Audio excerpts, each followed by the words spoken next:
of the evening. Are we ready for that? Are we ready for your next act of the evening? You've seen him here before. He's my best friend. He's our best friend, Noah Bornstein.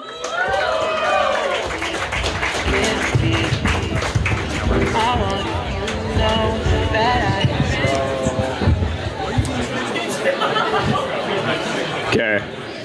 This mic's a little bit difficult to move with, but I'll get started. So in the year of our Lord, 2025, I invited 3 friends over for dinner. 1, a Hindu. The 2nd, a Jew. The 3rd, a Protestant. I made a Latin American dish called ceviche. Pretty good pronunciation, right? Anyways, so, the Jew and the Hindu, they eat their ceviche, as they should, like good boys. And then the Protestant, he objects. He says, I don't like raw food. It's going to make me sick. I was aghast. So this is what I did. I slapped him across the face. Whack. And then I went home. I had sex with his sister, and I told him, I hope you like it raw, Gentile. However, that story isn't true. I just say it to kind of give myself like a good ego, a good vibe up on stage so you guys like me. But now I will say something that is true. I've been spending a lot of time on social media lately, sadly, and I've been seeing these essays written by former college football players. And I'm starting to think CTE is making these guys dumber.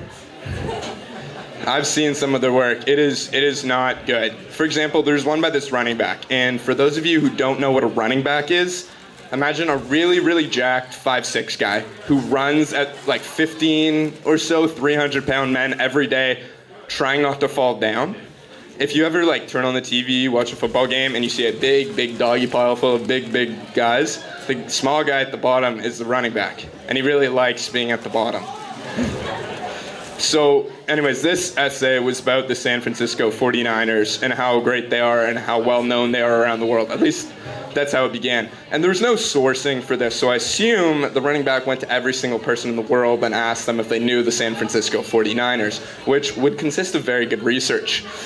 And then the second sentence, he says, he talks about these 2 players, Joe Montana and Jerry Rice, and he calls them moguls. Not like they were also moguls after they played, not like players that were good, but just like moguls, which, to props to him, is a really big word, so I do respect that.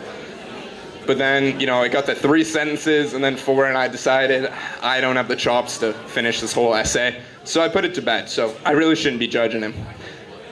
But the thing is, he made it to the NFL, and not all of his peers did. There's many running backs who didn't. And I was thinking, what could they possibly do for society? We need to find them a job, an occupation that, could really benefit the world. So I decided on something, and you guys will never guess. It took me a really long time to figure this out.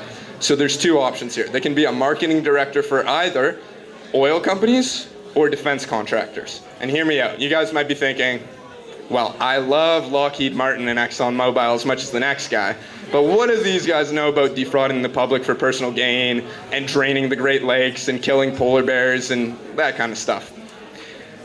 And I was like, they can obviously do that. You know why? Because I asked them and they told me they could. So I think they'd be pretty good candidates. In fact, they may even be as good as the next Jean-Jacques Blais. And for those of you who don't know who that is, I guess you're not oil executive nerds like me, so stay in your lane, please. Anyways, these oil companies and defense contractors, look, I hate to say it, and it's really sensitive to me, but they've had a rough few years. One of my favorites, Raytheon. Cheer if you know Raytheon. We love Raytheon. I love their work in Somalia, in the Middle East, in Yemen. All great stuff. But then a few years ago, I think 2021 it was, they decided, they made a grave mistake. They painted the rocket launchers with the pride flag on them. So now, colloquially, at least the streets are saying this. No, it's not just me. They're saying Gaytheon because their missiles are gay.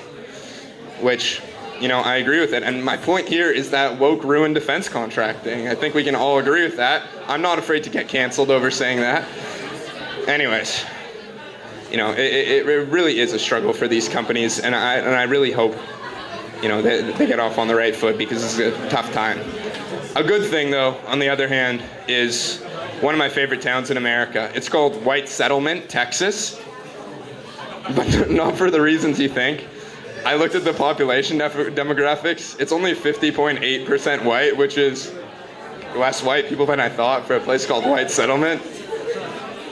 And I was like, there are definitely all white towns in the United States. Why would they go somewhere else when there's already a town named White Settlement?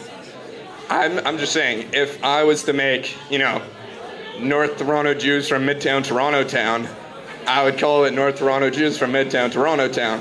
Just, so people knew what the deal was. But, that's only a dream. But I will say this. In Charlie Kirk's America, dreams come true. Thank you, everyone.